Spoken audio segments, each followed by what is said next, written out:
Labrador Retriever, or simply Labrador, is a British breed of retriever gun dog. It was developed in the United Kingdom from fishing dogs imported from the colony of Newfoundland, now a province of Canada, and was named after the Labrador region of that colony. It is among the most commonly kept dogs in several countries, particularly in the European world. The Labrador is friendly, energetic, and playful. It was bred as a sporting and hunting dog but is widely kept as a companion dog. It may also be trained as a guide or assistance dog, or for rescue or therapy work. In the 1830s, the 10th Earl of Home and his nephews, the 5th Duke of Buccleuch and Lord John Scott IV imported progenitors of the breed from Newfoundland to Europe for use as gun dogs. Another early advocate of these Newfoundland fishing dogs was the 2nd Earl of Malmesbury, who bred them for their expertise in waterfowling. During the 1880s, the 3rd Earl of Malmesbury, the 6th Duke of Buccleuch, and the 12th Earl of Home collaborated to develop and establish the Labrador Retriever breed. The dogs Buccleuch Avon and Buccleuch Ned, given by Malmesbury to Buccleuch, were mated with bitches carrying blood from those originally imported by the 5th Duke and the 10th Earl of Home. The offspring are the ancestors of all modern Labradors. Good-looking, smart and fun-loving, the Labrador Retriever has a lot going for him. He's large, but not too large. He's calm and easygoing when he's not exuberantly fetching a tennis ball or a bird. He's a do-it-all kind of dog. The Labrador Retriever has consistently ranked as the most popular purebred dog in the United States for more than 10 years, according to the American Kennel Club. The AKC registers more than 100,000 new Labrador Retrievers each year, but when you take into account all the labs never registered at all, or registered with another organization such as the United Kennel Club, the popularity of this stable, family-friendly dog is truly staggering. A Labrador Retriever has the kind of versatility that other dogs only dream of. He can be a companion, show dog, hunting dog, canine athlete, guide dog, service dog, sniffer dog, search and rescue dog, and therapy dog. He enjoys jogging, health permitting, boating, swimming, hiking, and more. If it's active, outdoors and with his people, the Lab is ready and willing to participate in any activity. All of those characteristics make the Labrador well suited to a variety of active families. He's perfect for homes with rowdy older children, but may be a little rambunctious around toddlers, especially as a puppy or young dog. Singles and couples who love the outdoors also match up well with this breed, and his size and even temperament make the Labrador a great companion for active seniors who love to walk and would appreciate a dog who looks intimidating, even if he is more of a lover than a fighter. With adequate exercise, these versatile companions can handle anything from a small city apartment to a vast ranch. What they can't handle is isolation. If you get a Lab, make him a member of your family, not an outdoor dog. A nice Lab puppy can usually be purchased for $700 to $1,500. For this price you should expect the puppies to have been raised in a clean environment from a reputable breeder. You might think that the Labrador is a native of the rugged Canadian province of the same name, but that's not necessarily the case.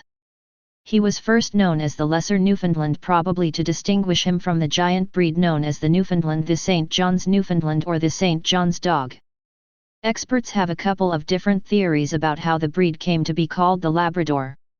One is that the name is borrowed from the Spanish word for laborer labrador, which is certainly a fitting description, or that the breed is related to the dogs that accompanied Portuguese fishermen who trawled the Grand Banks off the coast of Labrador and its neighbor Newfoundland.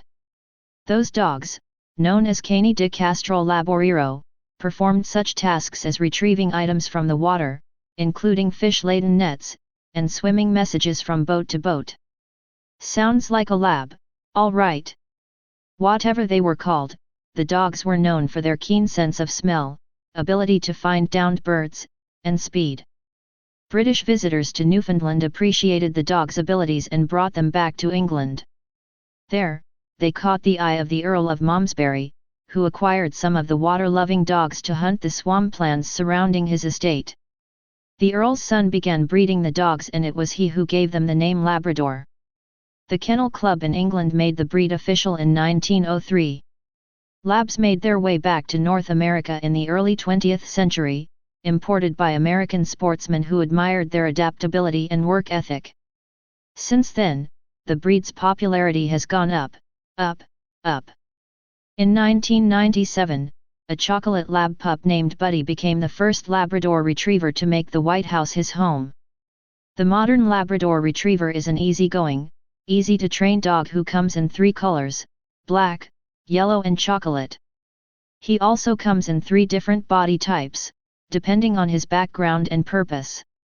The Labrador breed standard says that temperament is as much a hallmark of the breed as the otter tail. The ideal Labrador is kindly, outgoing and tractable, eager to please, and tends not to be aggressive toward people or other animals. Those traits are the foundation of the Lab's personality, but each dog puts his own spin on them. Some are serious, some are clowns, some are reserved, some never meet a stranger. You might hear that Lab personalities vary by color, but it's more likely that a dog's temperament is affected by the breeder's goals. Labs from breeders who produce top-winning field trial dogs are more demanding when it comes to exercise and training. They are unsuited to lying around the house all day while everyone is at work or school. More laid-back Labs typically come from a breeder who shows dogs in conformation. Before the age of 2 or 3, many Labradors can be extremely active and destructive despite their breed reputation for calm dispositions.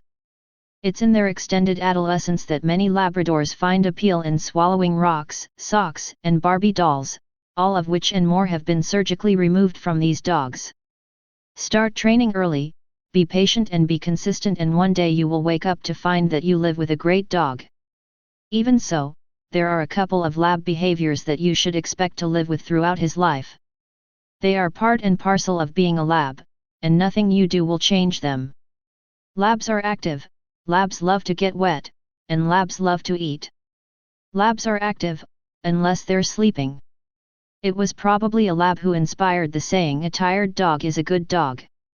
Joint and overall health permitting, be prepared to give a Lab a couple of half-hour walks or runs daily to meet his exercise needs. The best part about having a Lab is that there are any number of fun ways you can provide him with physical activity and mental stimulation. Take him swimming, teach him to run alongside your bike once he is physically mature at 18 to 24 months of age, go hiking, make him the first mate on your boat, or get involved in dog sports such as agility, obedience, rally, tracking, flyball, freestyle, you name it, a Lab has probably done it. However, it's always a good idea to check with your vet before starting a new exercise program with your dog. If you give him an outlet for his energy, a Lab will be the best dog you could ever have. If you don't, you'll be spending all your time and energy repairing holes in the wall, filling in holes in your yard, replacing chewed-up furniture and worse. Not because your Lab is a bad dog, but simply because he has found his own special ways to entertain himself. Don't give him the chance. Labs love water. Any body of water puddle-sized or larger will attract a Labrador, and mud is considered a fashion accessory. The short, drip-dry coat of the Lab sheds water and dirt easily, but that's of little consolation if the debris lands on white carpeting. Labs love to eat, and they will try to eat anything. They are professional counter surfers, and they will eat anything that looks like it might be food. If nothing else, living with a Lab will teach you, your spouse and your kids to put things away if they don't want them to be chewed up or eaten. Labs are smart and highly trainable, but they don't just magically turn into great dogs.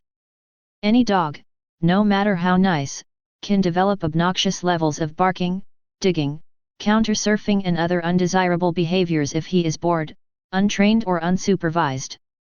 And any dog can be a trial to live with during adolescence. In the case of the Lab, the teen years can start at 6 months and continue until the dog is about 3 years old.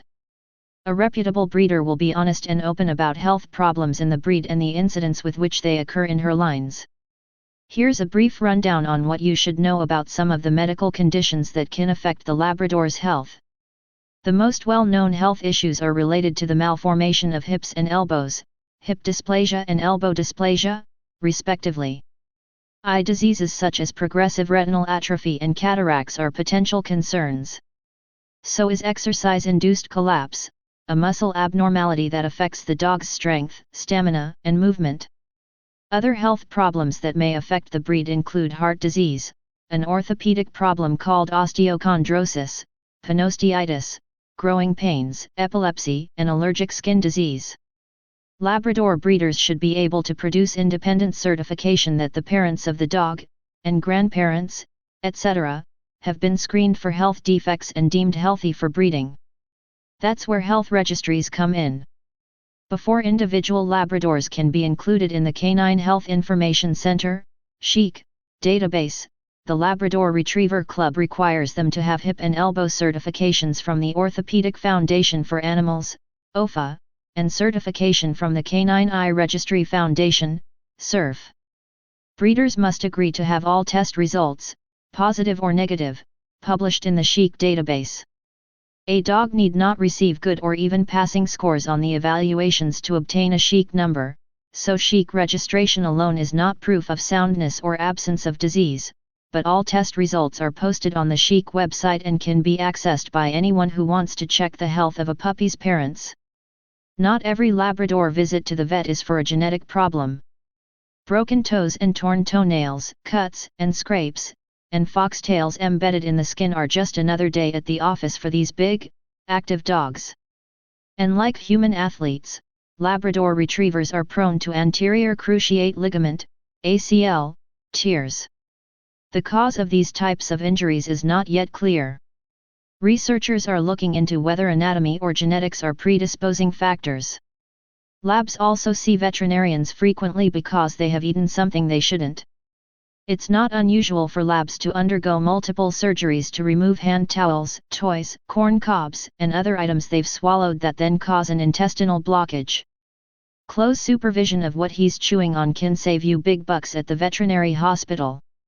Cancer occurs in the breed, most commonly in middle-aged to older dogs, but certain types of cancer can occur in relatively young dogs.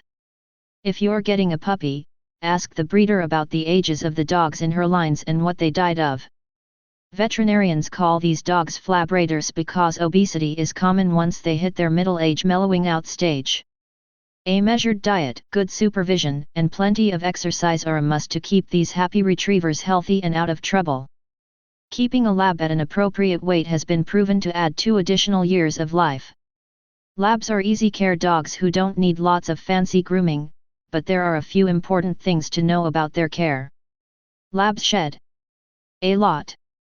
You'll have less hair lying around the house if you brush your lab once or twice a week so that the hair goes onto the brush instead of onto your furniture and clothes.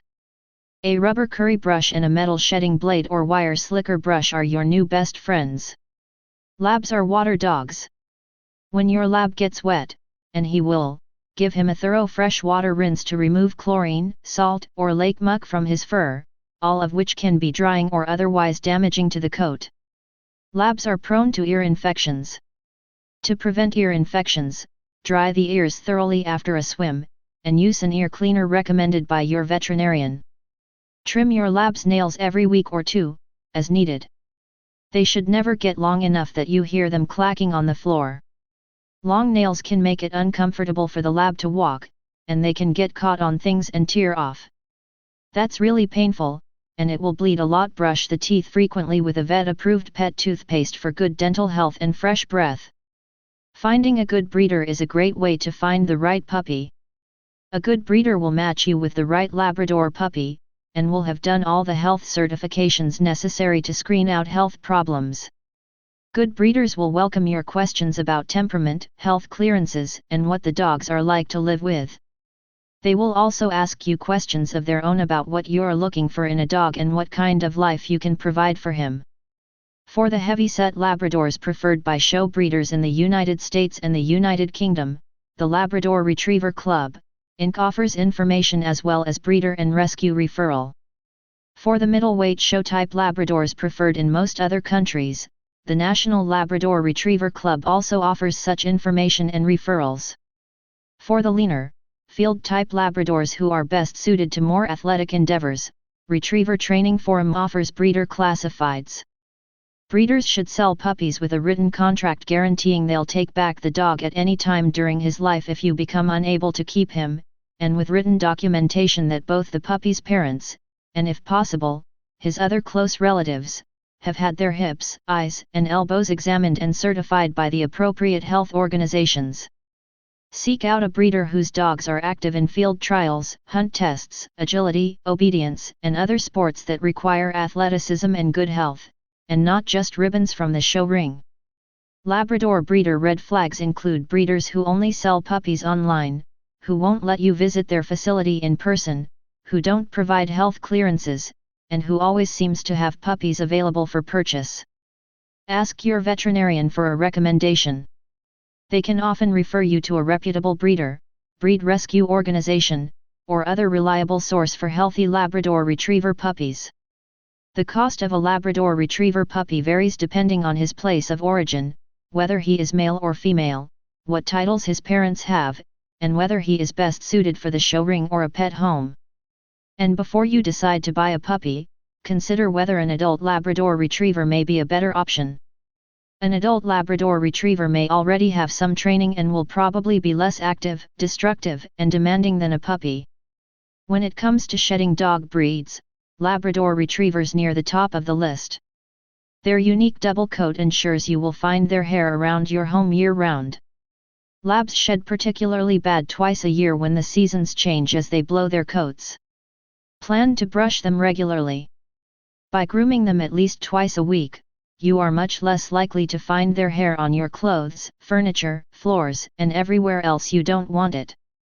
The size of your Labrador Retriever will depend on several factors, including sex and lifestyle. Males on average grow between 22.5–24.5 in tall and weigh between 65 to 80 pounds, while females generally stand between 21.5–23.5 in tall and weigh between 55 to 70 pounds. Labs love to eat. That means, when left unchecked and coupled with a sedentary lifestyle, Labs are also susceptible to obesity. Getting your lab out to exercise regularly and monitoring his food intake will prevent any of the harmful health effects that come with being overweight. The life expectancy of a Labrador Retriever is between 11 and 13 years old. While generally considered a healthy breed, Labs are susceptible to certain conditions like cancer which can threaten their longevity. But with regular check-ups at the vet, an active lifestyle, and plenty of love at home, Labrador Retrievers can live a long and healthy life as a member of your family. If you like this video, please like, comment about your thoughts on this, subscribe and click the bell icon for further notifications.